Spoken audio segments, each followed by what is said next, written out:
Então tá, boa tarde todo mundo, novamente. Segunda-feira, dia 25/10, aqui tá rolando um solzinho, deu uma animada, tirar as cobertas para fora. Final de semana estive em Joinville, né, matando a saudade de Joinville, fazia um tempo, eu vou de vez em quando, assim, mas esse final de semana fui fazer uma prova de corrida lá no final do Vila Nova, lá no sítio Três Lagoas, lá que tinha uma prova de corrida e eu fui fazer lá, e depois acabei indo almoçar lá em Joinville. Acredito que próximo semestre a gente retorne, né, as atividades presenciais, então vamos aproveitar esse possível aí de terminar essas aulas não presenciais para que a gente se encontre ano que vem no presencial. Pessoal, eu vou só... eu estou na turma errada aqui, eu estou na turma da noite. Deixa eu abrir aqui. Antes de mais nada, gente, eu quero saber aí quem que leu ou assistiu alguns videozinhos que eu tinha deixado da semana passada ali. Falem.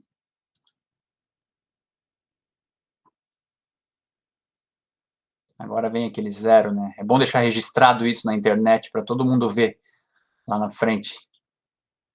A Daphne, né? A Daphne capricha, a Daniele também, o Yuri viu, a Sheila viu. E aí, pessoal, o que vocês acharam? Eu acho que são vídeos bem simples, mas eles sintetizam bem a questão, né? Digam alguma coisa aí. A Amanda também viu. Passem uma posição aí de vocês. Comece, Yuri. Tu assistiu, Yuri? Eu assisti. E aí, o que achou? Eu achei legal. Eu acho que eu já tinha assistido aquele da história, sabe? Que ele é mais famosinho, ele é mais bem feito. Eu não lembro de qual canal que ele é, mas eu acho que eu já tinha visto. E ele é muito bom. Assim, deu pra entender legal. Ele é bem resumido, mas acho que ele faz uma abordagem, apesar de simples, bem completa, né? Acho que é um vídeo bom de ter um entendimento básico. Sheila, o que tu acha? Eu achei legal também né, a história ali dos direitos humanos. Achei interessante. Só isso. Saber um pouquinho mais. Apesar que eu já sabia mais ou menos, mas reforçou um pouquinho.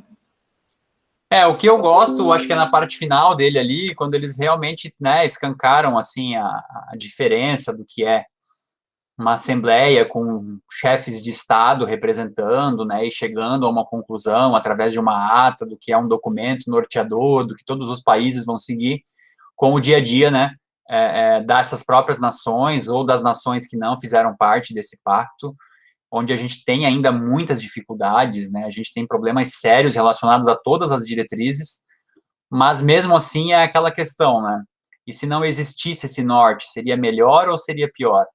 Então, provavelmente, ainda seria uma situação mais delicada ainda, tá? Gosto daquele segundo vídeo ali que trata sobre a história da ONU, porque eu acho que ali mostra o quanto um país ele é prejudicado quando ele é visto internacionalmente de uma forma inferiorizada, de uma forma não pertencente a um grupo de nações, de uma forma contrária ao que pensa o resto dos outros países, né? A gente viu ali, mostra a história do próprio Brasil participando das Nações Unidas, através da diplomacia, né, uma diplomacia séria, que entende a importância dos países, não é aquela diplomacia voltada para aspectos ideológicos, e aí é independente de qual seja o partido, tá, pessoal? Porque a gente já teve governos que simpatizavam com uma ideologia, hoje a gente tem um governo que simpatiza com outra ideologia, e isso para diretrizes de direitos humanos, para diretrizes de assuntos internacionais, é como se fosse eu chegar numa reunião de uma empresa e defender um lado e criticar o outro, né? Para como é que eu vou chegar num acordo, por exemplo, comercial ou de outras questões, se eu acabo mostrando alguns privilégios. Isso só impacta para o próprio país, né? Porque se você demonstra sinais que prefere de um lado do que de outro, você perde em várias razões aí, em vários sentidos, econômicos, políticos, sociais, de imagem, né? E um país acaba sofrendo muito com essas questões. Então, o Brasil foi um responsável, né, pelo diálogo político, sempre foi, ou pelo menos nos últimos anos era, uma nação neutra em conflitos, né, a nossa Constituição diz isso, e isso acaba gerando um país que tem uma população grande, uma economia forte, gerando um certo poder participativo, né, e desde aquela época isso já acontecia, com Oswaldo Aranha como diplomata, e aí criou-se uma regra, digamos assim, que é o Brasil sempre abrir as reuniões das Nações Unidas, né, quando elas acontecem. Então, o Brasil sempre é o primeiro país a falar, tendo o presidente, né, da nossa república como o primeiro chefe de Estado a falar nessas reuniões, tá? Agora, eu acho que o mais importante aqui é vocês entenderem, primeiro, uma organização das Nações Unidas é uma coisa, uma declaração universal sobre direitos humanos é outra coisa.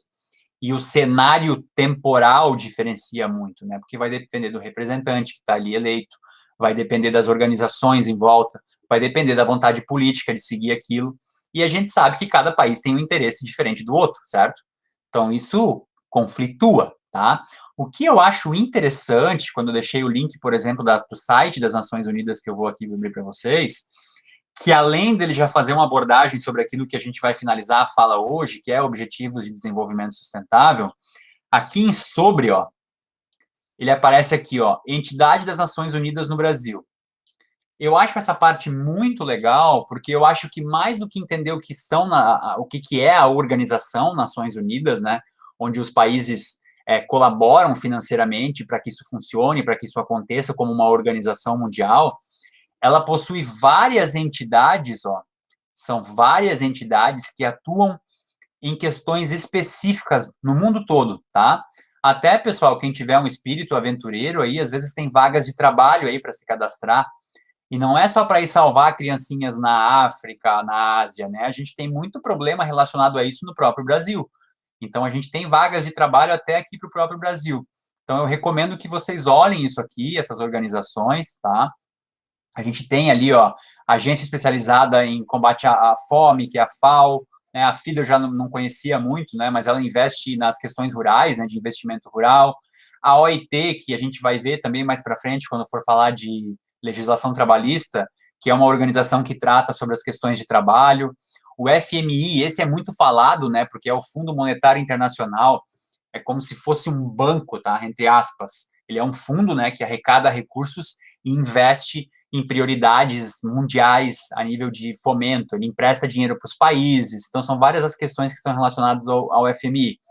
A OIM, que trata sobre migração, a UIT, que trata sobre as questões de informação e comunicação, então são várias agências, né, vários órgãos, o Acnud, que trata especificamente sobre proteção de direitos humanos, esse aqui também é na área da saúde, a gente ouve falar bastante, né, a OMS, que é a Organização Mundial para a Saúde, e dentro das Américas a gente tem a OPAS, que ela é responsável sobre as questões voltadas para a América.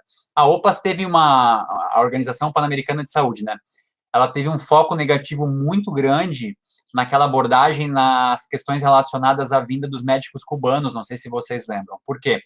Porque a OPAS foi a entidade, digamos assim, escolhida para fazer esse intermédio entre o governo cubano e a vinda desses médicos para o Brasil. E como o país acabava ficando com uma parte desses recursos, né, eles tomavam uma parte do salário dos médicos em benefício do próprio país, a OPAS ficou muito evidente nesse ponto num cenário negativo. Mas é óbvio que ela não é só isso. Se vocês entrarem ali depois no website, vocês vão ver todos os trabalhos que eles fazem, e é muita coisa a favor, né, da busca da resolução dos problemas de saúde nas Américas. CEPAL, né, que é a economia voltada para as questões econômicas da América Latina e do Caribe, tem a parte da ONU que trata só sobre meio ambiente também, tem a parte da ONU que trata sobre as questões de habitação, né, a ONU Mulheres, não preciso nem dizer, voltada para as questões de mulheres, a PNUMA também, que tem a ver com a questão ambiental, né, a UNAIDS, né, que trata especificamente das questões do HIV, do vírus da AIDS também, a PNUD, que trata sobre proteger o planeta. Então, tem várias organizações aqui. O Acnur, que é uma organização muito legal, isso aqui fez eu mudar a minha percepção sobre a vida. Até deixo uma indicação para vocês, tá? Quem quiser assistir, tem uma série na Netflix chamada Sérgio, tá? Não sei se eu já comentei com vocês. Tem um documentário chamado Sérgio, e tem uma série que é com o Wagner Moura, aquele ator. É uma série não, meio que um filme, assim, chamado Sérgio também, que conta a história do Sérgio Vieira de Mello, que era um brasileiro que trabalhava na ONU, que começou lá de baixo, nos estágios e tudo mais, e ele foi da Acnur, ele foi da direção do Acnur, né, que é essa agência que trabalha com os refugiados. Então, ele é um brasileiro que agiu no mundo inteiro, trabalhou no Timor-Leste, trabalhou no Haiti, trabalhou no Iraque, né, negociou no Camboja com os líderes das organizações, e ele foi um cara que, infelizmente, morreu num atentado terrorista no Iraque, se eu não me engano, agora posso estar enganado, onde eles explodiram lá o prédio das Nações Unidas, e ele estava lá, e tanto o documentário quanto o filme é muito legal, então eu recomendo que vocês assistam, que eu acho que vocês vão gostar. Tá, professor, o que isso tem a ver com a tua vida, né? Porque quando eu trabalhava numa empresa financeira, trabalhava no financeiro de uma empresa, aquela questão e tal, e eu, na faculdade, fui na biblioteca, eu nunca fui, assim, um excelente aluno, né, nunca fui o CDF, mas sempre gostei muito de ler. Então, um livro me chamou na biblioteca, porque ele era grosso, né, era mais grosso que o normal, ele não tá aqui, mas a hora que tá guardado nas caixas ali, depois que eu me mudar, eu mostro. E ele se chama O Homem que Queria Salvar o Mundo, que é a história de Sérgio Vieira de Mello, que é a história desse senhor que hoje virou filme, né? E o livro é muito legal, ele faz uma perspectiva sobre trabalho voluntário, sobre trabalhar com educação, e ali me deu esse estalo, assim, de que é legal trabalhar por dinheiro, buscar essas coisas, claro que é legal, né? Todo mundo quer uma qualidade de vida boa, mas eu precisava sair da indústria e procurar uma coisa que eu desse mais sentido, assim, né? Então, esse livro é muito legal, vou deixar aqui, ó, depois quem quiser procurar, é da Samantha Powell, a Samantha Powell, ou é Powell, acho que é Samantha Powell, depois eu olho lá certinho, O Homem que Queria Salvar o Mundo, deixa eu achar aqui na Amazon, não sei se isso eu já recomendei para vocês alguma vez. Eu sei que o título é meio apelativo, assim, gente, mas não é história motivacional, tá? É a história de vida dele mesmo, com todos os defeitos, com todos os problemas.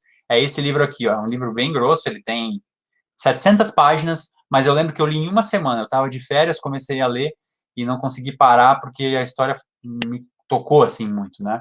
Tá aqui, quem quiser baixar pirata na internet, fazer aquele acordo, né, depois que ficar estabelecido bem financeiramente, vocês compram, mas é um livro bem legal e conta a história dele, ou assistam na Netflix lá, é Sérgio o nome da série, mas sempre lembrando que a série nunca é igual, nunca é igual o livro, né, o livro é sempre mais completo, é Samantha Power, não é Samantha Powell. Enfim, então essas agências das Nações Unidas, elas são a representação máxima da relação de direitos humanos na busca por atingir aquelas diretrizes que estão nas declarações, na Declaração Universal, né? Então, são várias as organizações, né? A OMPI, que vocês vão ver no sexto semestre, lá quando trata de propriedade intelectual, até o Banco Mundial, então está tudo dentro dessa responsabilização. Agora, surgem governos que questionam isso, né? Isso ao longo da história, né? A gente teve o presidente Trump, que várias vezes disse que não queria mais fazer parte dos tratados, né? A gente tem aqui na América Latina também, na Europa, na Ásia, países que não respeitam, né, as próprias diretrizes que fazem parte. Então, isso é um problema global, assim, que acaba acontecendo isso porque existem países com maior força, né? Países que mais doam para a própria organização, países com maior população, países com maior poderio econômico. Esses países normalmente têm um poder de atuação maior e acabam se impondo nas decisões, né? Então, isso é o que acontece quando existem grandes grupos. Mas a finalidade em si está resumida aqui nessas organizações e cada uma tem aí questões, né, para trabalhar. Aqui, inclusive, tem a questão, ó, faça a sua parte, e aí tem algumas ações que todo mundo pode estar participando, tá? Bom, gente, aí eu acho que vem o mais importante aqui, eu espero que todos vocês tenham lido, que é justamente esse documento, né, que ele surge através de outros documentos, que é a Declaração Universal dos Direitos Humanos. A gente não vai se aprofundar nesse tema, até porque a gente não tem tempo para isso, normalmente é uma aula para cada tema, mas existem outros documentos, Pacto de São José da Costa Rica e outras documentações que derivam disso aqui. Quem já leu a Constituição e estava levando a sério as aulas e for ler aqui a Declaração dos Direitos Humanos, vai perceber da onde que a nossa Constituição bebe, principalmente no artigo 5º lá, quando se trata da defesa do indivíduo, como se trata de questões de preconceito, de liberdade de expressão, né? A Declaração Universal dos Direitos Humanos, ela vem muito nesse sentido. Ela vem para abordar isso, para trazer à tona essas questões, fala de escravidão, fala de tortura, de liberdade, né, direito de ir e vir, tudo isso está incluso na nossa Constituição, que também bebeu dessa fonte do que foi decidido lá em 1948, ou seja, logo após a Segunda Guerra Mundial, porque se entendeu que aquele fato histórico não deveria nunca mais voltar a acontecer. Então, essa é a grande importância dessa união desses países à época, para que esse foco nas guerras, no combate bélico, deixassem de acontecer. Aí é óbvio, de lá para cá aconteceram inúmeras outras guerras, isso não se atinge plenamente, mas a gente tem uma melhora dos cenários, né? Então, acho que isso é importante também, que as coisas acabam melhorando. Quem leu isso aqui, gente, o que gostaria de comentar, assim, o que achou teve alguma coisa que chamou mais atenção, alguma ideia do que era a Declaração Universal, já tinha lido, não leu, não entendia, o que vocês têm a me dizer aí? Daphne, comente, Daphne, se tiver com áudio, comente. Eu já tinha um pouco do conhecimento, né, porque eu já havia visto isso no ensino médio, então eu já tinha até minhas anotações e eu também já fui a fundo. Tem vários até documentários um pouco sobre isso, e eu gosto bastante nessa parte dos direitos humanos, da criação, de como estava naquela época, né, as questões de censura, para toda essa parte deles conseguirem formalizarem todas essas coisas dos direitos humanos, foi uma coisa muito importante, né? Então, achei bem interessante estar relembrando tudo isso e estar lendo, que é uma situação que foi feita no mundo inteiro, né? Uma forma de melhorar. Então, uma coisa também, não da leitura em geral, né, dos conteúdos, uma coisa que eu me interessei bastante é pelas ODSs também, que tem muito a ver, está totalmente linkado com essa questão dos direitos humanos, né? Para ajudar essa fiscalização para que realmente seja cumprido essas metas. São outra forma de apoiar e ajudar a gente cumprir aí certinho os direitos humanos. Achei bem interessante. Ótimo. O Cristóvão colocou ali, parece bem o texto da Constituição, para ver quais são as fontes da nossa Constituição, né? Da onde a nossa Constituição bebe esse conhecimento. Uma das diretrizes é justamente a Declaração Universal, porque traz preceitos e garantias fundamentais ali descritas, né? Onde a nação, o Estado, o país, a população, a sociedade deve buscar, né? Alguém quer complementar mais alguma coisa? Vamos lá, gente. Tem mais 9 pessoas aí, 8.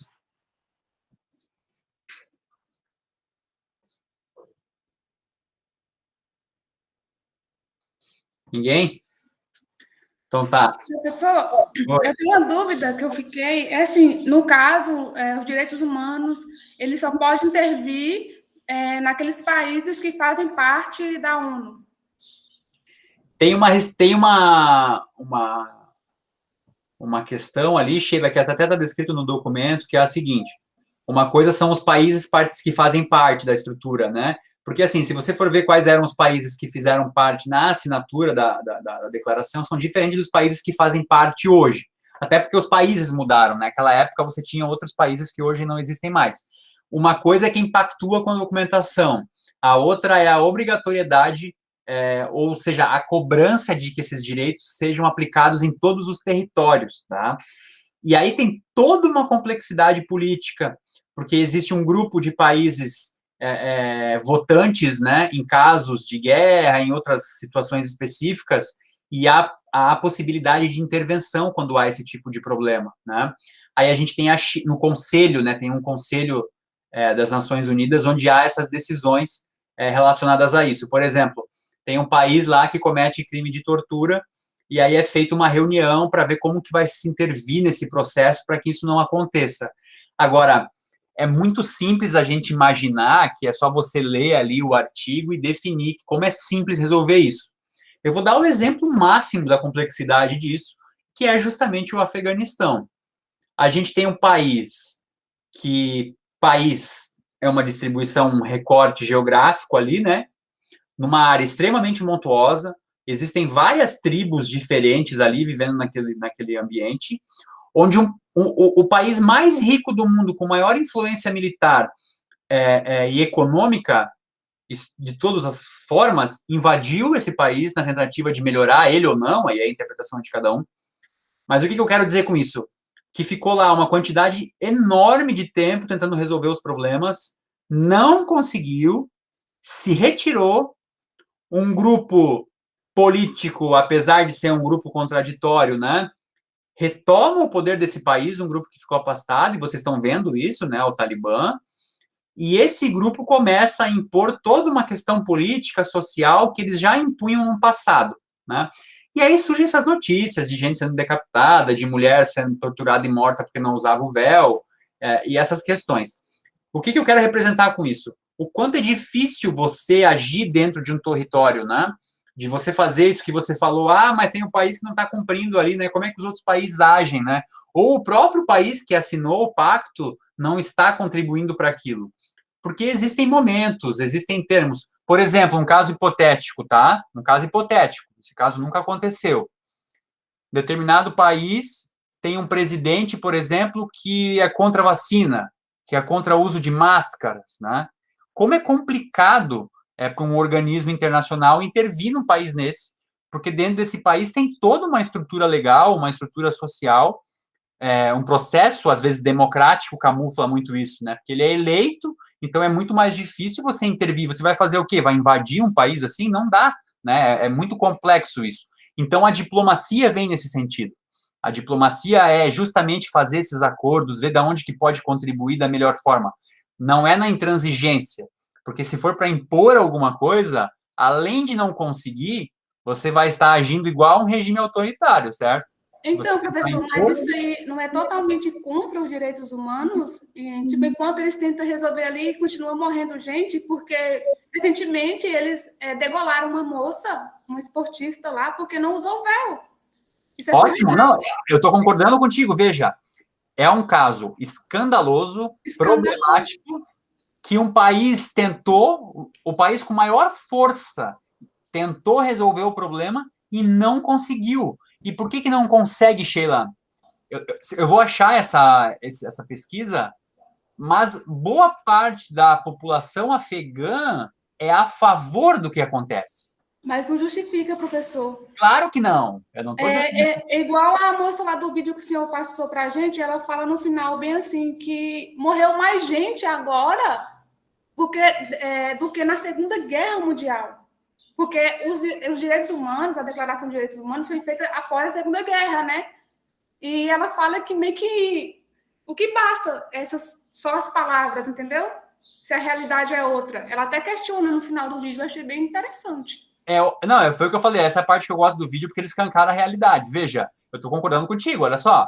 A gente tem um problema na nossa cara, né? Ali está dizendo, morre 15 mil crianças por falta de comida todos os dias. 15 mil pessoas morrem por falta de alimento. Aí eu vou lá e leio a Declaração Universal dos Direitos Humanos e está escrito lá, todo mundo tem direito à alimentação. Então, a teoria está aqui e o dia a dia está aqui. É isso que está me dizendo, né? É injusto, é errado, certo? O que eu estou querendo te dizer é que não se resolve isso na imposição de alguma coisa. Porque a gente tem inúmeros fatores que contribuem para esse problema. E um dos principais é a população não entender a necessidade de melhorar essa situação. Né? O que a gente está fazendo para tentar melhorar isso? E aí, aquilo que eu te falei, deu exemplo do Talibã. É um problema grave, sério, mas uma entidade internacional não consegue resolver sem o apoio da população. Até lá no videozinho mostra isso, né? Mas, no caso, a maioria que concorda com essas coisas ruins que acontecem lá, a maioria por isso. Então, você falou bem, a maioria aqui. Aonde está o problema? Se você for fazer um questionário, você vai ter uma resposta diferente, e talvez por isso aquilo acontece lá. Nos países onde tem muita fome, as pessoas têm tanta questões problemáticas de não tem alimento, não tem processo cognitivo, como é que vai estar pensando em direitos humanos, certo? Uhum. Você não tem uma estrutura política, você não tem energia, não tem saneamento, a abordagem é outra, é isso que eu estou querendo te dizer. Para nós aqui parece muito claro isso, parece um problema muito claro. Talvez naquela situação, naquela região, esse problema não esteja tão claro, porque as pessoas acreditam que aquela é uma forma certa de agir. Tá? Esse que é o grande ponto. Não é o que eu penso como indivíduo. É o que acontece naquela região. Veja, tu imagina uma pessoa de um país onde as pessoas fizeram lockdown por ter condições de fazer, né? Não estou dizendo que todo mundo poderia fazer, por ter condições de fazer, ela vê um país onde a representação máxima está dizendo para não usar máscara e que vacina causa HIV. A pessoa lá daquele país vai olhar e vai dizer assim, como é que essa população deixa isso acontecer? É o exemplo do Talibã ao contrário. E aí você vai fazer uma pesquisa aqui, nesse outro país, exemplo fictício, que não existe, né? Você vai ver que tem uma parcela da população que apoia tudo isso que está acontecendo. Entende? Essa é a complexidade da coisa. Não é o que eu quero, o que eu penso. Para mim parece óbvio a situação. Mas na representação geral não é tão óbvio assim. As pessoas pensam diferente. Aí entra a diplomacia, entra uma organização mundial para tentar negociar da melhor forma isso. Mas ali no caso do Talibã, professor, é meio que obrigação. É tipo uma ditadura, porque quando a gente viu, quando eles tomaram conta, foi um desespero total. Sim. Será que não tem pessoas sendo impostas àquilo? Porque claro no Brasil, que sim, mas ninguém é obrigado a seguir ninguém. Aqui no Brasil, nós temos o livre pensamento. Nós vivemos em um Estado democrático de direito.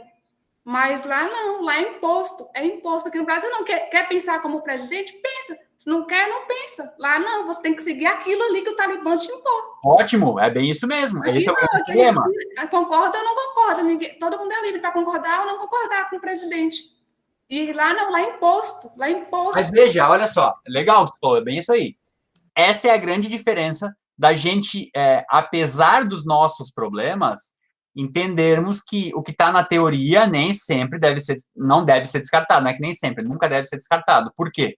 Porque se a gente tem um entendimento, a gente tem uma votação, a gente tem uma eleição, a gente defende, você entende o quanto a liberdade vale, né? Então, mesmo com os nossos problemas, nós termos um Estado democrático de direito nos torna melhor do que situações que a gente vê em outros ambientes. Eu concordo 100% contigo, é assim mesmo. A dificuldade do que acontece lá é que um dos países, ou o principal país economicamente e culturalmente, enfim, com toda essa questão democrática como evidência, tentou, ao longo de 10, 15 anos que eles se mantiveram lá, mudar essa percepção, mudar essa cultura. E saiu de lá assumindo que não conseguiu. Ou seja, é uma situação muito mais complexa do que parece. Eles tinham dinheiro, eles tinham recurso, eles tinham questões a ser resolvidas, mas na forma bélica de imposição, eles não conseguiram resolver o problema. Então, essa é a questão da coisa. É muito complexo. Me parece muito evidente que ver uma mulher sendo decapitada, uma jogadora, porque não está usando um véu, deveria pegar pessoas, irem lá agora e prender toda essa gente que fez isso.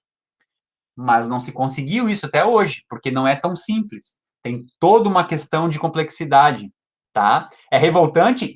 Vai continuar sendo. É um grande problema que a gente tem no mundo, tá? Mas aí, Sheila, eu acho que esse é o legal do documentário que vocês vão assistir, tá? Porque o documentário Holocausto Brasileiro, ele esfrega na nossa cara que a gente não reconhece nem a nossa condição e a gente não intervém nos problemas que acontecem dentro do nosso território, né? A gente teve um hospital psiquiátrico que matou mais de 40 mil pessoas aqui em Minas Gerais. Do nosso lado, na nossa frente, a pessoa por ser homossexual ia para lá, a mulher por ser grávida e não ter marido, os pais mandavam para lá, mandavam pessoas com problemas mentais, misturavam todo mundo, não tinha água, não tinha luz, não tinha esgoto, não tinha onde dormir, vendia os corpos para as universidades, na nossa cara, e a gente não ficou sabendo, ou fingiu que não sabia. A gente, quando eu falo sociedade, tá? Então, veja, a gente olha para fora de forma estarrecedora para o que acontece, mas a gente tem essa representação aqui, que é o Hospital de Barbacena, sim, Yuri? Esse é o que vocês vão fazer a atividade aí. Então, o Hospital Psiquiátrico de Barbacena, ele é um exemplo, que a questão de direitos humanos, ela está intrínseca no nosso dia a dia, em questões que do nosso lado aqui, na nossa porta, e a gente acaba não vendo como sociedade, né? Então, essa é a questão também que a gente tem que colocar sobre perspectiva, tá? O que eu pergunto para vocês, assim, né? Qual que é a solução? Eu acho que a pessoa que diz que tem uma solução está sendo ou inocente, uma solução única, né? Ou inocente ou mentirosa, né? Porque a gente está falando de 6 bilhões de habitantes vivendo em situações totalmente diversas e não é fácil resolver esses problemas, né? Por isso que pessoas boas como vocês, assim como alunos, como estudantes, devem existir. Porque como a gente vai ver os ODS agora, desse documento norteador, a gente pode retirar diretrizes, indicadores, metas, para que a gente possa fazer essas questões melhorarem, né? E isso só vai acontecer com o apoio de todo mundo. O lado positivo disso.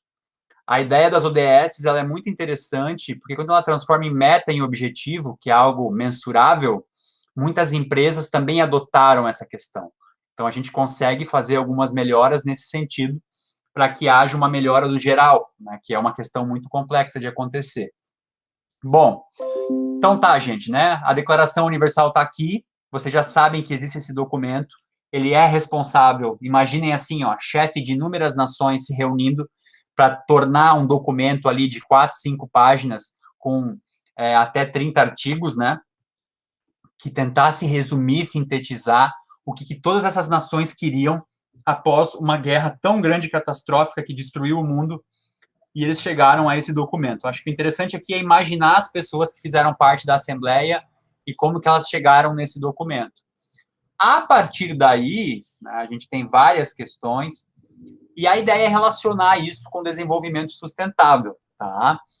E antes de mais nada, eu deixei um videozinho ali que, na verdade, ele é uma série, tá? São 18 vídeos. É o vídeo introdutório sobre a introdução do que são os Objetivos de Desenvolvimento Sustentável, e são 17 vídeos bem pequenos do IBGE, onde você consegue entender um pouco de cada objetivo macro, tá? E ele explica bem rapidinho, acho que é 3 ou 4 minutos.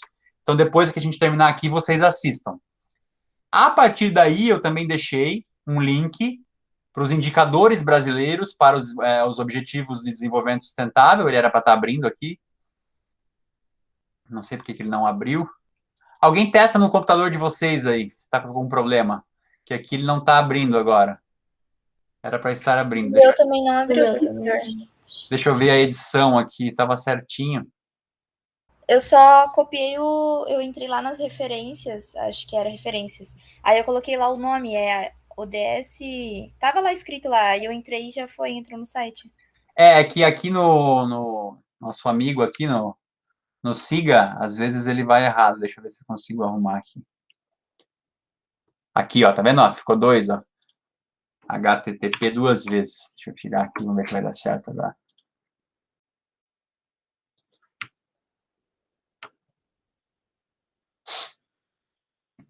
Pam, pam, pam.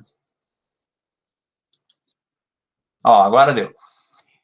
Esse site, ele não é só esse, né, gente? A gente tem vários que falam, mas a ideia aqui de você ter essas questões dos indicadores é justamente entender essa relação, né, de como você desmembra um documento norteador, e aí a gente pode estar pegando como base até a própria declaração, e trazer isso para os países, para as regiões, de forma que a gente possa estar atuando em algumas caracterizações. Por exemplo, a gente faz uma ideia, um levantamento da erradicação da pobreza. Veja, como é que a gente vai falar de desenvolvimento humano e social se ainda existem pessoas em extrema pobreza, né? É difícil, é complexo fazer essa relação.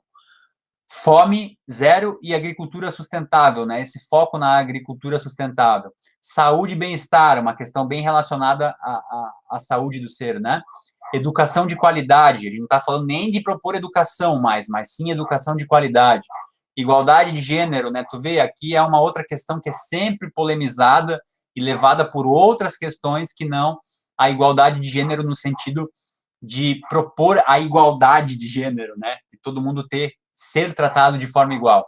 Água potável e saneamento, que é uma outra questão voltada muito para a saúde também.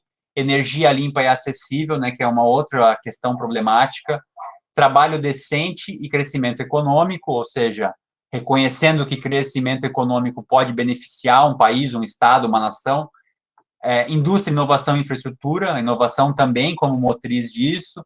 A redução das desigualdades.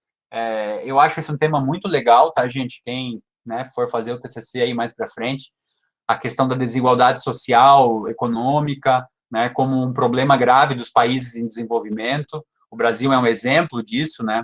A gente tem muita riqueza, mas a gente tem muita desigualdade escancarada aí. Professor, Oi. licença, mas de que forma o gerenciamento ele iria entrar nesse conteúdo? Porque nós não podemos curar, nós só podemos gerenciar. Tu pode propor essa melhoria, né? Depois aqui, Cristóvão, a gente vai ver as metas. As metas sintetizam bem isso. Por quê? Porque tu tem a questão do que é certo se fazer, né? Aquilo que a gente viu como direito humano, direito natural, desenvolvimento do ser humano, garantia de relações mínimas. A partir disso, você transforma em buscas, né? Através de indicadores, de coisa que você pode mensurar. Nesse ponto que eu quis dizer a gestão, né? A gestão é responsável por fazer isso, né? Transformar em objetivos, em metas, né? Em direção, em controle, em análise. E através disso aqui, você cria metas para os países, e a gente tem a Agenda 2030 ali, que é um grande exemplo, da gente tentar resolver alguns problemas. Cada país vai ter as suas metas de se buscar melhorias nesses requisitos aqui, né? Então, como é que você vai intervir nesse processo? Tentando buscar essas metas.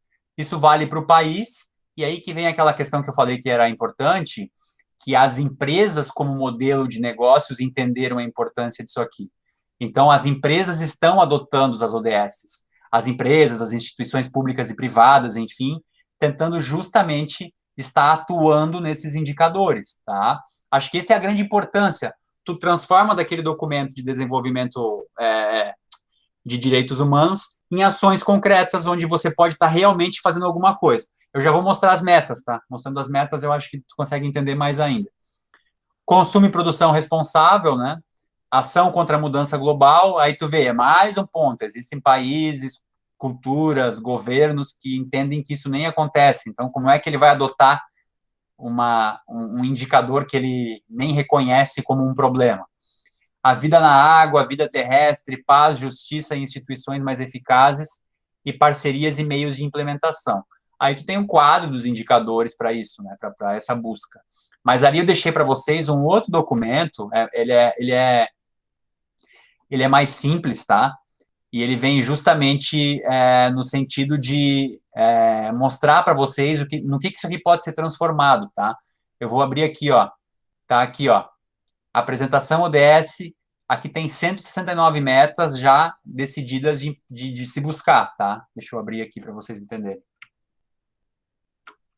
Ele é baseado numa agenda, né, para buscar atingir essas metas até 2030. Se vocês entrarem nas notícias aí, vão sempre ver que algumas metas já vão ser difíceis de ser cumpridas, enfim. Mas aí você transforma essa questão, ó, de uma ODS em uma meta a ser cumprida. Por exemplo, a ODS 1 fala em erradicação da pobreza. Aí você tem acabar com a pobreza em todas as suas formas, em todos os lugares. Quais são as metas que os países devem buscar? Aí tem para a Agenda de 2030. Erradicar a pobreza extrema para todas as pessoas em todos os lugares, atualmente medida como pessoas vivendo com menos de 1,25 dólares por dia. Isso aqui entra o gerenciamento, né? Se você tem um país com uma estrutura, com uma administração pública séria, com ministros que entendem a importância disso, você que assinou esse documento, que você faz parte disso, né? Você vai buscar, através de estratégias, cumprir essas metas. E a primeira meta, voltada para a questão da erradicação da pobreza, está justamente propor que todos os indivíduos tenham, ao mínimo, pessoas vivendo com uma renda de 1,25 dólares por dia, tá? Esse é só um dos exemplos. Aí tu vai perguntar assim, como é que se faz isso? Cada país vai ter que pensar na sua política. Veja, uma forma, política de renda mínima, auxílio. A gente tem aí, né? Teve o Bolsa Família, agora está para ser transformado em Auxílio Brasil. Então, são formas de você tentar buscar essa erradicação da pobreza, porque tu entende que sem a erradicação da pobreza, você também não consegue atingir os demais. Então, isso aqui é transformar na prática, digamos assim, o que a própria Declaração Universal diz. A Declaração Universal diz que nenhum ser humano deve morrer de fome, ou, né, deve viver em condições... não deve viver em condições básicas ou mínimas. Então, como se faz isso? Garantindo que todas as pessoas tenham, ao mínimo, 1,25 dólares de renda por dia. Tá? Eu acho que é um exemplo que sintetiza bem isso no dia a dia. Que mais? Ó, tem outras, né? São várias aí, né? Reduzir pelo menos a metade a proporção de homens, mulheres e crianças de todas as idades que vivam na pobreza, em todas as suas dimensões, de acordo com as definições nacionais. Então, vai ter que vir buscar, ver qual é a definição nacional de pobreza, né? Para reduzir a metade esse problema até 2030. Então, aqui vocês vão acompanhando, né? A gente vê ó, a questão da agricultura, para todos os indicadores, existem metas que se buscam para que possam cumprir até entregar esse documento, né? Essa, digamos, prestação de contas num momento futuro, e nesse caso, estipulado é 2030, tá? Vocês olhando isso aqui mais claramente, vocês vão ver essas questões, né? Gente, é um desafio mundial, né? E qual que é o grande problema disso? Se as pessoas não fazem ideia da existência disso, como é que elas vão adotar essa postura, né? Como é que você faz parte de uma coisa que você nem sabe que existe? Então, se vocês forem ver, o Instituto Federal adotou isso, outras instituições, empresas adotaram isso, vocês que vão estar participando aí de processo seletivo, entrevista, às vezes desses grupos maiores de empresas, essas holding, essas empresas grandes que da área da saúde, que existem várias, algumas adotam isso aí, então provavelmente pode ser até uma questão de entrevista, né, perguntar o que você sabe sobre isso, porque justamente já se entende em determinadas áreas a importância disso aqui para o desenvolvimento total de todos, tá? E aí, pessoal, é questão de ler, tá? Vocês vão abrir esse documento, vão ver que existem metas, que existem mais metas, aqui é só uma representação de um recorte para todas as questões, né? Olha, por exemplo, aqui, ó, né? Eu só vou mostrar essa aqui que trata sobre educação. Veja, aqui tem um ponto interessante, porque esse documento, como ele é um pouco mais antigo, ele já tinha metas para 2020, ó. Então, aqui, eles já tinham metas do que deveriam ser feito até 2020, e outras que são até 2030. Olha um exemplo aqui, né? Até 2030. Substancialmente aumentar o contingente de professores qualificados, inclusive por meio da cooperação internacional, para a formação de professores, nos países em desenvolvimento, especialmente os países de menor desenvolvimento relativo e pequenos estados insulares em desenvolvimento. Aí eu pergunto para vocês, veja como é a importância de entender a análise de gestão aqui, né? Vocês sabem que existe uma Declaração Universal de Direitos Humanos, que isso vai estar relacionado aos objetivos de desenvolvimento sustentável na busca de atingir todos os artigos e todos os pontos da declaração e do próprio desenvolvimento. Quando vocês leem uma meta como essa, vocês, se fossem ministros da educação agora, por exemplo, ou secretário da educação de um estado, ou secretário da educação de um município, ou fizessem parte de uma equipe, de quais formas vocês proporiam isso aqui? Veja, substancialmente aumentar o contingente de professores qualificados, inclusive por meio da cooperação internacional para a formação de professores, nos países em desenvolvimento, especialmente os países de menor desenvolvimento relativo e pequenos estados insulares em desenvolvimento. Como que vocês transformariam isso aqui em políticas? O que vocês fariam para buscar essa meta? Vamos lá, deem exemplos aí, quero ver.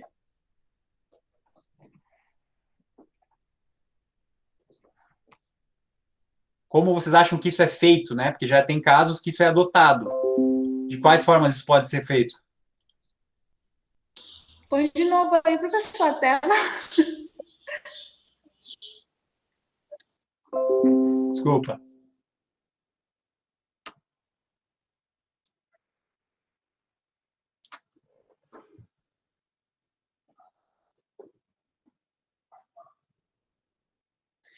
Eles reconhecem que na agenda mundial existe um grande problema de qualificação de professores. Fica bem claro aqui, né?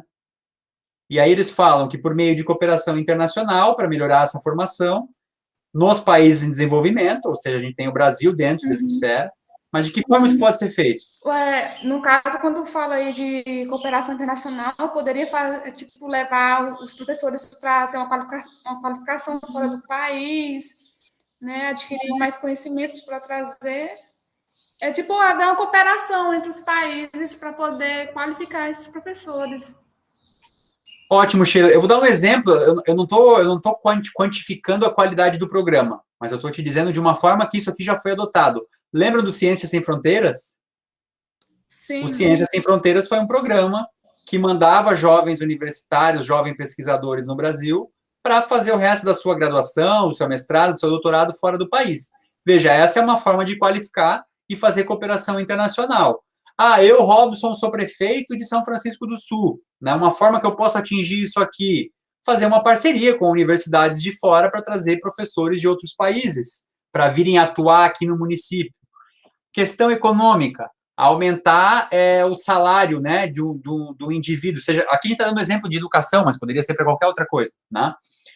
Aumentando a questão salarial do Estado para um professor, você vai atrair pessoas mais qualificadas, né? Deixa eu ver o que mais aqui que ele fala, né? Oferecendo um plano de carreira, né? Outras questões que você pode transformar essa meta para você buscar esse objetivo. Aqui não é a questão em si, eu quero só que vocês entendam como isso vai, se fosse imaginar uma pirâmide, como a gente vai alcançando isso de cima para baixo, né? Tem uma declaração, se transforma em indicadores, que se transformam em metas, e essas metas devem ser planejadas e executadas dentro de cada cenário que está envolvido, né? Que mais? Alguém tem outra ideia? O Cris falou ali no olha lá. Isso, Cristóvão, o intercâmbio é um exemplo de... Por isso, Cristóvão, que eu quero colocar na cabeça de vocês a ideia, né? Não colocar o que eu penso, mas a ideia de como é importante quando empresas, grupos, escolas, instituições de ensino façam parte disso, né? Por quê? Porque aí você pega e faz com que essa política seja adotada em todo o ambiente. Olha o impacto, como isso muda. Sheila, trazendo para o caso do Talibã.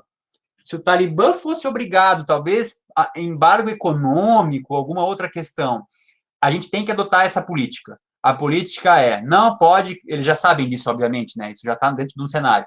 Mas, de alguma forma que atinja a população como um todo, e a população como um todo entenda a importância daquilo, é muito mais fácil tu resolver um problema do que você individualmente, o Estado, tentar impor. Não vai conseguir. Por isso que é importante a sociedade entender as metas e as empresas também, porque se as empresas buscarem isso, o grupo, vou colocar qualquer grupo aqui de empresa grande aí no Brasil, sei lá, alguém pensa aí num grupo, mas vou colocar a Unimed, né? A Unimed, ela faz parte, ela utiliza as ODS como parte da sua política empresarial. E ela sabe que dentro das metas tem o apoio à educação. Então, a pessoa responsável por isso, ela vai, por exemplo, fazer um intercâmbio, vai trazer professores, nesse caso aqui, para dentro do ambiente de trabalho. Então, isso tem um impacto, né?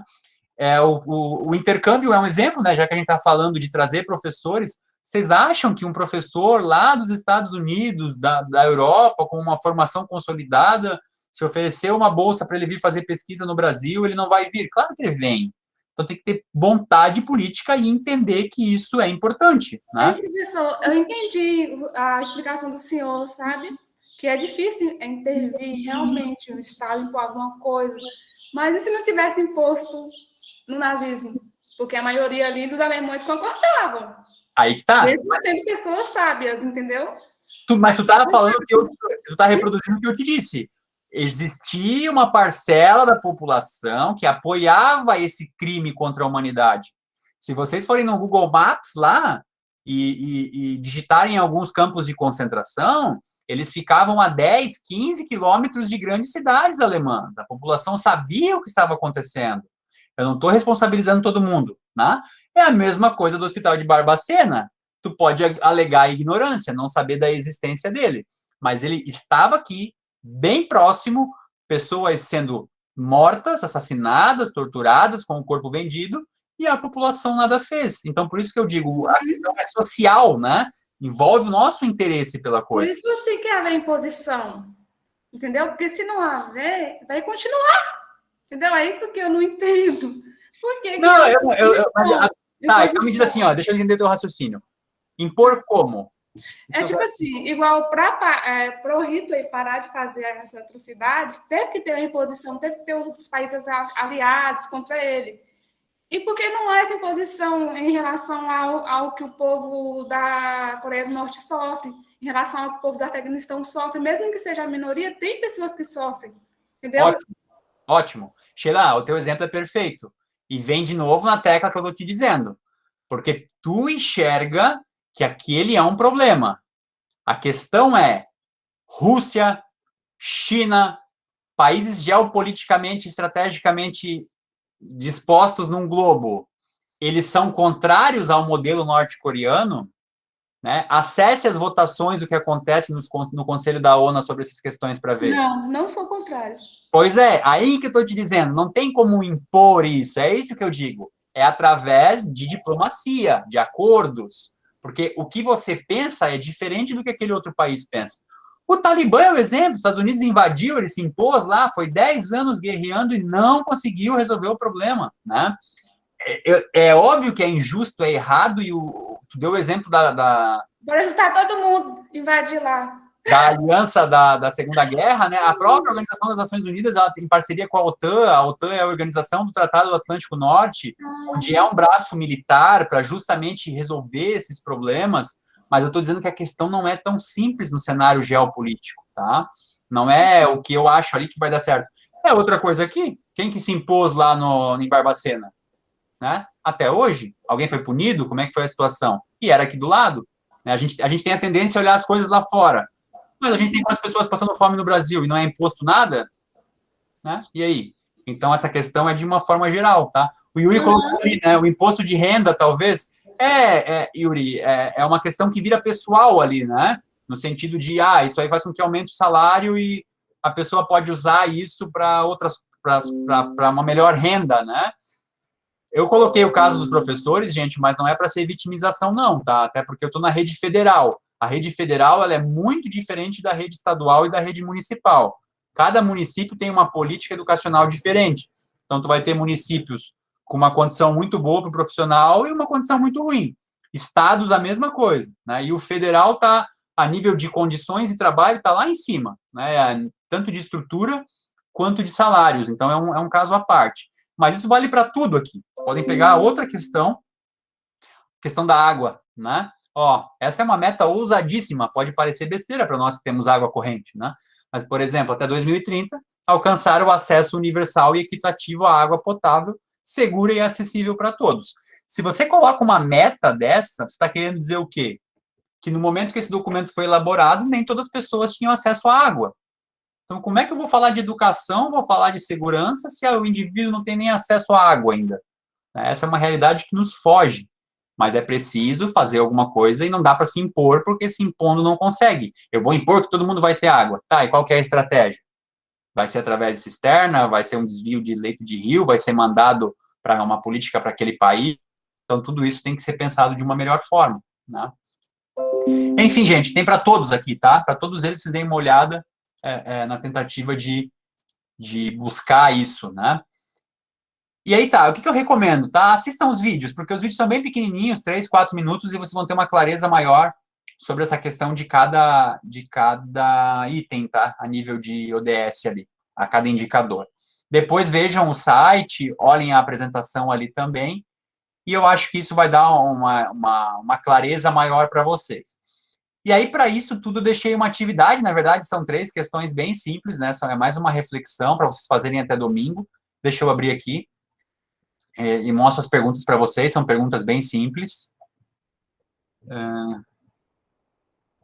Cadê? Tá em questionário aqui. Eu vi que já tem alguém respondendo ali, né? Qual que é a relação entre direitos humanos e os objetivos de desenvolvimento sustentável? Veja, porque essa proposta de relacionar essas duas coisas, ela não é histórica, né? Não existe desde a criação dos direitos humanos. Esse entendimento de desenvolvimento sustentável é mais recente. Então, qual que é a relação entre esses dois pontos, né? Acho que deixar isso claro, ou pelo menos vocês tentarem explicar isso escrito, o que se relaciona, ou por que se relaciona direitos humanos com os objetivos, tá? 2, aqui eu acho que dá um exemplo bem prático para vocês pensarem bastante. Caso você fosse um gestor público agora, se imaginem sempre um cargo alto assim, tá, gente? O ministro da economia, ou o secretário da administração pública, enfim. Nesse momento atual, quais ODS você priorizaria e quais metas consideraria essenciais para atingir esses objetivos, em base à sua resposta? Então, de todas aquelas metas, de todos aqueles indicadores, escolham 3 ou 4 ali que vocês priorizariam. Professor, mas todos são importantes. Lembre daquela conceituação básica, né? Os recursos são escassos, então vocês teriam que atuar em 1, 2, 3 frentes. Quais seriam essas frentes? e aí lendo as metas desses objetivos, quais vocês também utilizariam de melhor forma para alcançar esses objetivos, tá? E aí, em base à resposta, diga como vocês fariam isso, como a gente está fazendo agora, como a gente está conversando agora. E, por fim, qual que é a importância dos indicadores na busca dos objetivos de desenvolvimento sustentável, né? Por que esses indicadores são importantes? No que eles se traduzem? A gente está conversando isso também agora, né? Por que é essencial você medir isso, né? Qual que é a importância de você medir isso? E aí eu acho que fica bem claro esse entendimento, e vocês lendo e fazendo, eu acho que a maioria já sabe bem, né? Não é uma questão de compreensão complexa. A complexidade está no aprofundamento dos estudos disso. Mas o entendimento básico, e vocês forem capazes de passar isso para frente, eu acho que já é mais importante. E aí, gente, para finalizar, eu sempre coloco isso, eu sei que muita gente já assistiu, já viu, mas toda vez que eu coloco, tem sempre um ou dois que nunca viram e ficam impactados por esse documentário ou por esse livro, né? Então, a atividade que vai ficar para fazer até o dia 7, já que semana que vem vocês não vão ter, vocês vão assistir o documentário Holocausto Brasileiro e vão mandar um áudio contando, eu coloquei áudio para não ficar as duas textos, tá? E vocês vão mandar um áudio contando o que vocês acharam sobre o documentário, qual que é a relação sobre direitos humanos, qual que é o sentimento que lhe proporcionou assistir esse documentário. E para quem puder e quando puder, eu recomendo muito comprar o livro, tá? Porque o livro, o livro normalmente ele é mais detalhado do que os documentários, né? E o livro da Daniela Arbex, que não sei por que o link não está aqui, sumiu, mas o link essa história, eu acho que ele é bem representativo também, tá? Tem uma nova versão agora aqui, ó, Holocausto Brasileiro, esse livro aqui, tá R$28, né, quem puder, quem não puder, a gente já falou bastante sobre isso, que é um material que tem muitas fotos também, para quem não pôde, quem nunca viu, não acessou, é um bom material para vocês entenderem que, quando a gente fala de direitos humanos, a gente tem a tendência em pensar fora do Brasil, em pensar em grandes guerras, mas a gente tem problemas como esse do Hospital de Barbacena acontecendo diariamente em várias regiões do país, tá? Deixa eu ver, Yuri, esse teu vídeo aqui, se é o mesmo. Não, esse vídeo que tu viu deve ser um resumo, então, né? Porque o documentário tem 1h30, tá?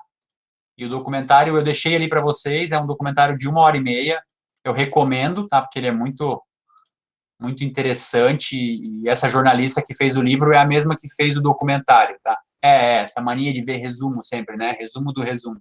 Mas eu vou assistir esse teu resumo, tá? Esse aí eu não vi também. Assistam o documentário, é 1h30. Quem puder, gente, assista com a família, tá? Tem cena chocante, assim, mas eu acho que é a realidade, né? A gente não está escondendo nada ali, o documentário não esconde nada, ele mostra uma realidade, e eu não sei vocês, mas apesar de não ser da minha época, tu assistir aquilo ali me faz ser um pouco responsável por aquilo, sabe? A gente olhar assim aquilo e falar como que isso acontece e a gente não sabe, não vê, não sabe, não dá importância, né? E é aquilo que a Daphne falou, né? As pessoas, quando fazem parte disso, acabam agindo na normalidade, como se aquilo não fosse um problema. Então, por isso que lá na atividade, quando vocês forem mandar o áudio, eu coloquei justamente isso para vocês refletirem, quer ver? Deixa eu abrir aqui. Para vocês no áudio colocarem isso como referência. Qual que é a relação do documentário com direitos humanos?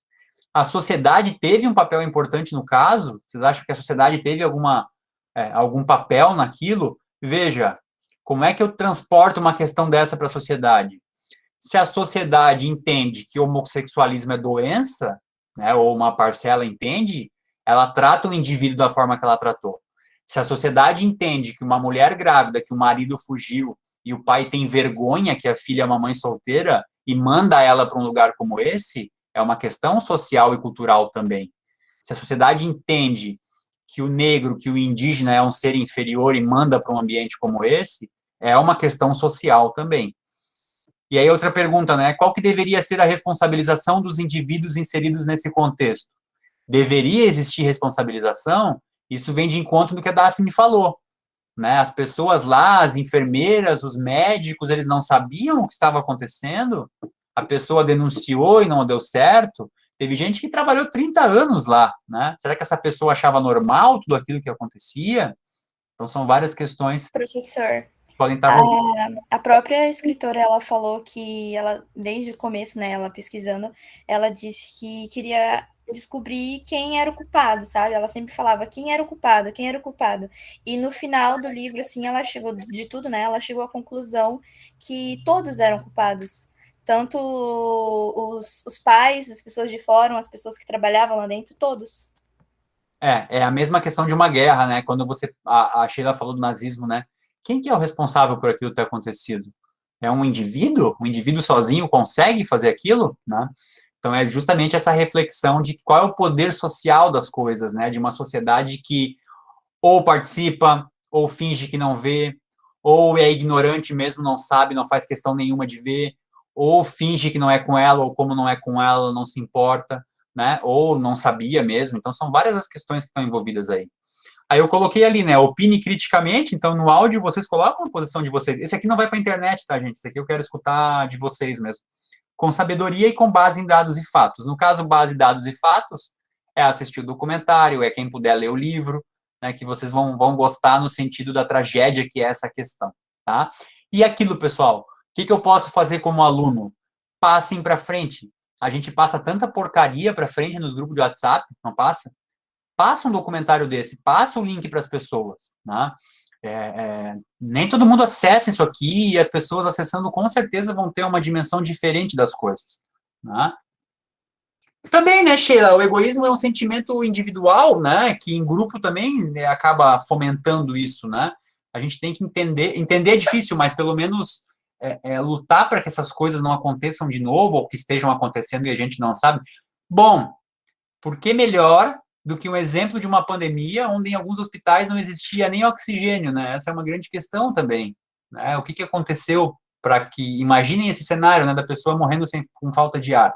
Então, são várias as questões que a gente fala sempre olhando, aconteceu lá atrás, aconteceu em outro país, elas ainda acontecem. Tem muito isso, né? Tem muito essa questão, sim, Sheila. Acho que todos nós temos um pouco disso, mas uma sociedade onde a maioria, pelo menos, se preocupa um pouco, a chance desses problemas acontecer diminui, né? Cada um tem o seu papel aí na tentativa de melhorar isso. Gente, existem outros milhões de materiais sobre isso. O problema é que a nossa unidade ela é uma unidade que eu diria de tópicos, né, de direito, ou seja, cada aula a gente vai ver uma coisa só, porque tem tanta coisa que foi posta nesse plano de ensino, e assim que puder eu vou mudar, porque tem tanta coisa, que a gente só vai vendo um pouco de cada e vocês vão conhecendo as questões. Por exemplo, nas próximas aulas a gente vai ter que começar a falar de algumas legislações específicas. Então, cada um de vocês vai ficar responsável por fazer uma abordagem. Uns vão falar do Estatuto da Criança e do Adolescente, outros vão falar do Estatuto do Idoso, vão falar da Lei Maria da Penha, vão falar do Estatuto da Igualdade Racial, vão falar sobre as normativas do SUS, normativa da saúde suplementar. Então, são várias as legislações que a gente vai ter que estar apresentando, tá? Então, por isso que essa unidade, ela é assim, vê um pouco de cada coisa e pula para outro tema, vê um pouco de cada coisa e pula para outro tema. Porque a gente vai ter que ver Código de Defesa do Consumidor também, e várias outras legislações. Depois a gente tem que ver normas de saúde e segurança, depois a gente tem que ver um pouco sobre direito previdenciário e trabalhista, tá? Então, tem muita coisa aqui envolvida para a gente estar abordando. Então, a ideia é só fazendo nesse sentido, tá? Ô, Yuri, não vi, tá? Vou ver essa semana, não vi a prova de vocês ainda. Estava corrigindo as provas semana passada eu corrigi as provas do primeiro semestre, e eram, como eu falei para vocês, né, 47, e corrigi do quinto também, corrigi 2 turmas. Aí essa semana eu corrijo dos outros 2 turmas, a de vocês e a do sexto, e a do segundo, tem a do segundo ainda, tem 3 turmas ainda para corrigir. Mas acho que até sexta-feira, tá? Gente, acho que é isso, né? Não vou ficar a tarde inteira aqui. Assistam ali os videozinhos do IBGE, que são bem legais de fazer. Depois façam uma atividadezinha e depois assistam esse documentário que eu acho que vocês vão gostar, ele é bem impactante. E daí na próxima aula a gente se encontra e quem tiver outros materiais legais sobre direitos humanos, outros exemplos, outros vídeos, outros filmes, tragam para a gente fazer o nosso banco aqui de referências, né? Daí eu coloco lá no Siga e a gente vai conversando sobre isso aí, tá bom? Pessoal, então a maioria está liberado, tá? Mas antes eu só queria que ficassem aqui os alunos que gostariam de participar de alguma forma daquela atividade que eu tenho reservada para o final do mês que vem, com os haitianos, tá? Quem quiser... Gente, ninguém é obrigado a participar, tá? Não vou ficar chateado quem não participar, mas eu preciso de 2 alunos que possam ir comigo lá, até para ver como é. A Daphne já se candidatou. Então, se mais alguém puder e querer ir, avisa também. Mas eu também gostaria da ajuda de propor alguma ideia do que fazer, que a partir dessa semana acho que a gente tem que começar a pensar em alguma coisa, e participar de alguma ideia, né, do que a gente pode fazer com eles, qual que é o assunto que a gente pode abordar, de qual forma. Então, as pessoas que querem participar podem continuar aqui e a gente vai conversar mais um pouquinho, tá? Fechou?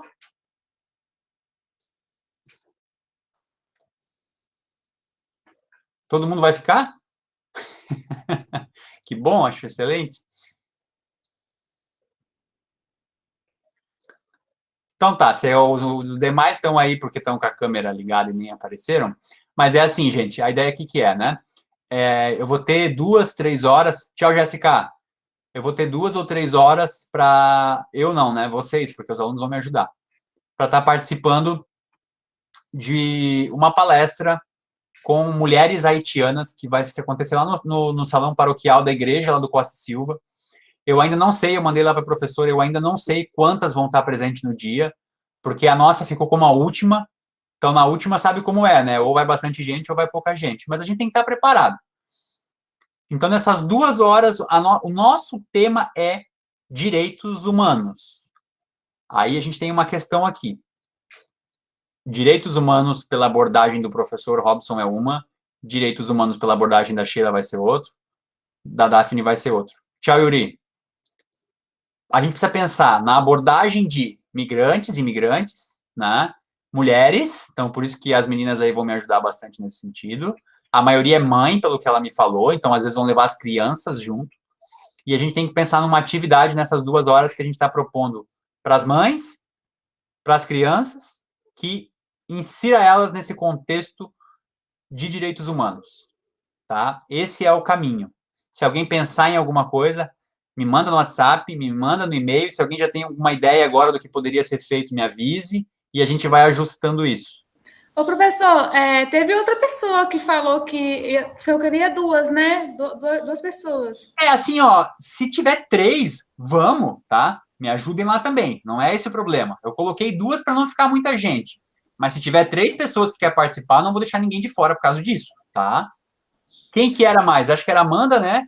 Gente, me lembrem. Sim, eu quero. A Amanda... Eu também quero. Então, Foi a Daphne e outra pessoa que não participa sempre. Eu esqueci quem foi. a Daphne, a Amanda, a Sheila, se mais alguém quer participar lá do presencial, vamos. Daí a gente faz algum... Talvez aquilo que eu falei. Talvez se a professora... Porque esse projeto é de enfermagem, tá, gente? Então, se ela não autorizar que eu coloque os 4 alunos no nome lá no projeto, a gente faz um sorteio, alguma coisa, 2 vão pela experiência e 2 vão estar lá no projeto. Mas aí, quando tem um outro projeto, eu coloco o nome daqueles outros 2, tá? Não quero deixar ninguém de fora nisso.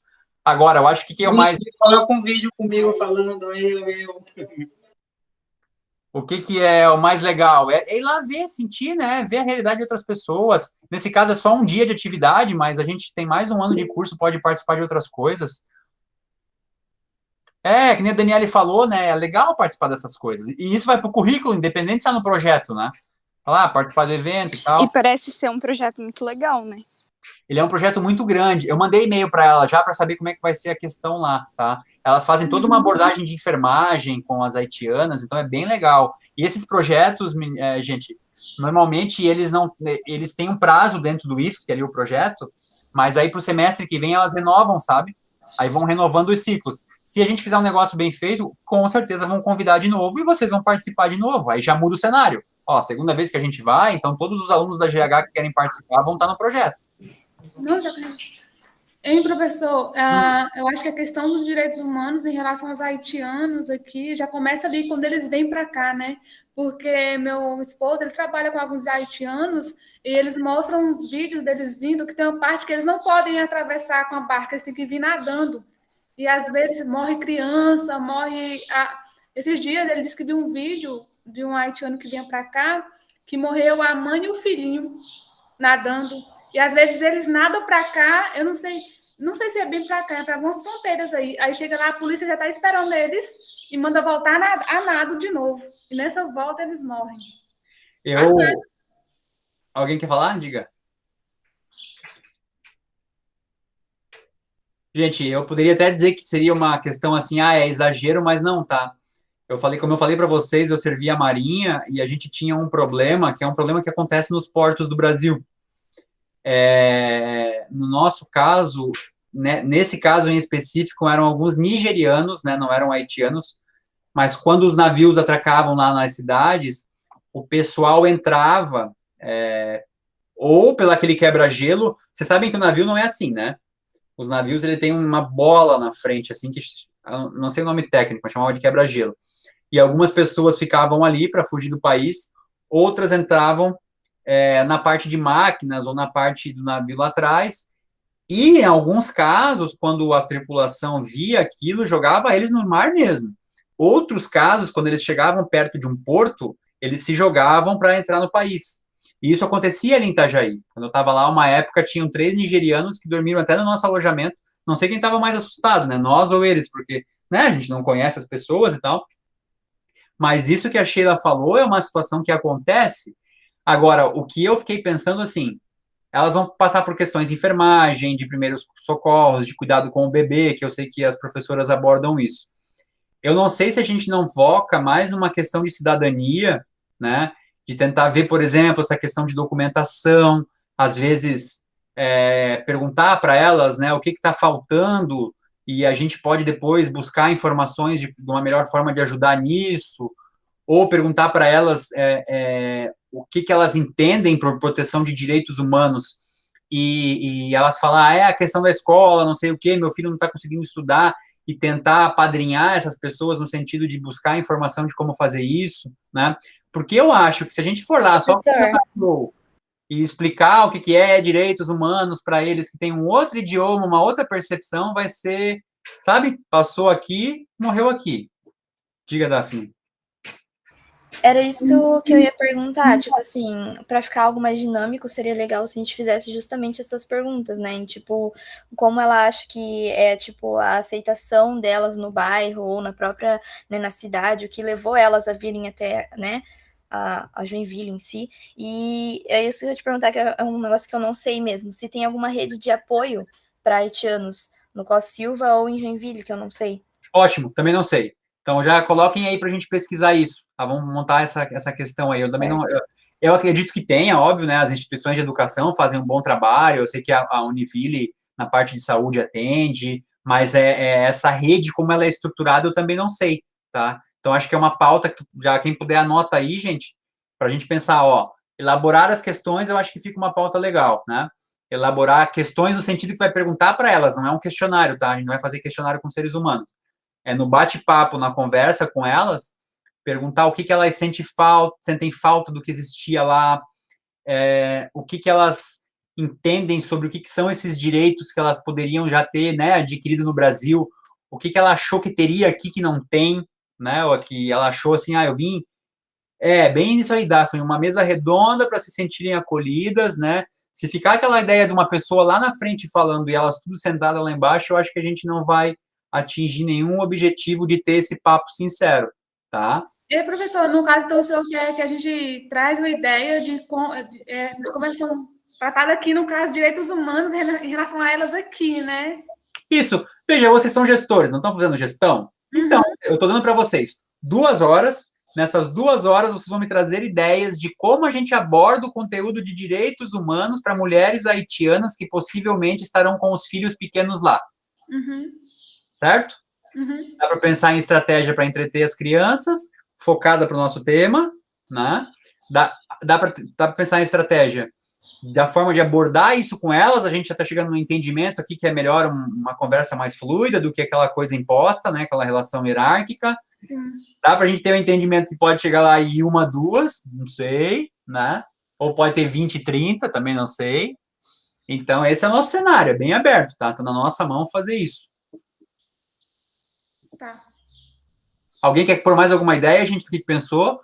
Nós estamos muito limitados aqui, pode aparecer outras questões aí. Vai, Daphne, vai ser no salão paroquial. Agora eu não lembro o nome qual. Depois, a professora não me respondeu ainda, tá? Assim que eu tiver esses dados, eu já passo para vocês, tá? Eu vou tirar uma foto aqui de quem quer participar de alguma forma. Depois eu mando um e-mail só para vocês. Será que todo mundo aqui quer participar ou só porque não estava na... Ah, tá. Aqui eu tô 2 vezes aqui. Deixa eu tirar uma foto aqui.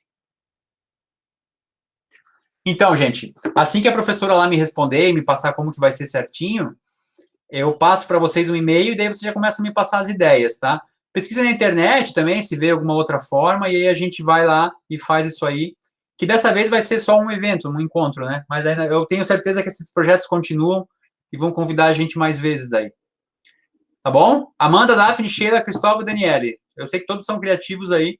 Pensem de qual forma a gente pode abordar esse tema de uma melhor forma com eles. É para te mandar pelo WhatsApp, né, prof? Me manda pelo WhatsApp as demais ideias, né? Ou pelo e-mail, vocês que sabem, tá? Isso aí não... Aí na próxima eu trago as ideias meio estruturadas com o que a professora me passar lá de qual vai ser o cenário. Assim, tem 20 vindo, tem 10, tem 30, e como vai ser daí? Isso, acho que vai ser melhor se a gente souber quantas pessoas tem, tipo, uma média, né, pra gente... Vai ser melhor, Amanda, mas às vezes, como é o último dia, pode ser que seja totalmente diferente, né? Verdade, tem razão. E que nem eu falei para ela, eu perguntei para ela, né, tem data show, tem lugar para colocar um vídeo, alguma coisa, como é que, né, se não tiver nada disso, como é que a gente vai ludicamente fazer a pessoa... E outra, a gente se engana às vezes, né? A gente pensa no haitiano, ele é um imigrante, ele é um refugiado, mas tem muita gente qualificada que vem de lá. Tem muita gente que fala 2, 3 idiomas e teve que fugir, tá? Então, essa... E eu sempre vejo eles muito felizes. Eu admiro eles, cara, porque eu sempre vejo eles felizes, sério, com um sorriso no rosto.